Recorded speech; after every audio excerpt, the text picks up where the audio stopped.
Apple finally launches its multi-track recording tool for voice memos. But before we get into that, GM is giving up on its Cruise robotaxi subsidiary. The company announced today that it will fold Cruise into its own in-house technical team.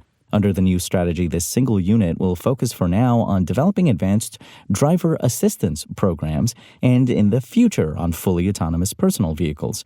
GM acquired Cruise in 2016. However, the robotaxi brand faced intense scrutiny last year after a pedestrian in San Francisco was struck and dragged by one of its driverless cars. The ensuing investigation saw Cruise stop all operations for driverless vehicles and for its manned robotaxi service, and several of the company's leaders resigned or were let go in the aftermath. In recent months, Cruise had resumed some limited activity, but the hit to public trust and safety after the pedestrian incident seemed to have created an insurmountable hurdle for GM. And it's easy to assume that the best tech gifts are the most expensive things, but there are plenty of options out there for the techie in your life that don't require you to empty your wallet.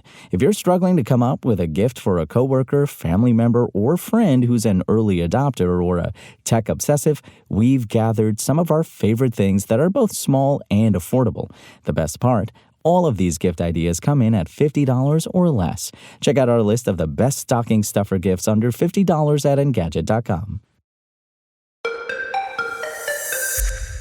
Apple's Voice Memo app just got the promised layering functionality that was shown off back in September at the iPhone event. This allows people to layer another track on top of a pre-existing track, which turns the app into an extremely limited, though still useful, recording tool. This update is part of iOS 18.2, which also brings more AI tomfoolery like a custom emoji maker. There's one major caveat here.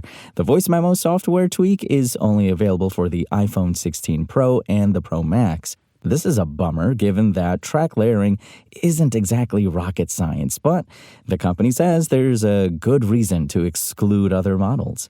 The software lets people add that second layer without wearing headphones, which is possible thanks to some algorithmic wizardry, the A18 Pro chip, and those new studio-quality microphones that come with the iPhone 16 Pro and iPhone 16 Pro Max.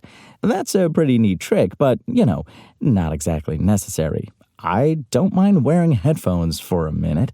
The update can also split the Voice Memo into its two composite tracks for use later with legitimate recording software. That's another neat little trick and sort of similar to what the Beatles did for their latest and final song. Singer Michael Bublé and country star Carly Pearce used the Voice Memos app to make a little Christmas song, as can be heard at Engadget.com. As with all things recorded with Voice Memos, the files will be synced across devices thanks to Apple iCloud. These multi-layered tracks will also be available on Mac computers to drag and drop into a session with Logic Pro.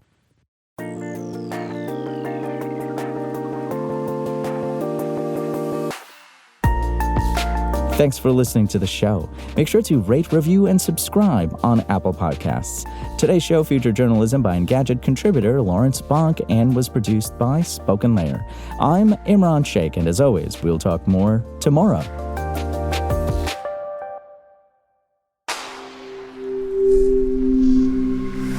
Spoken Layer.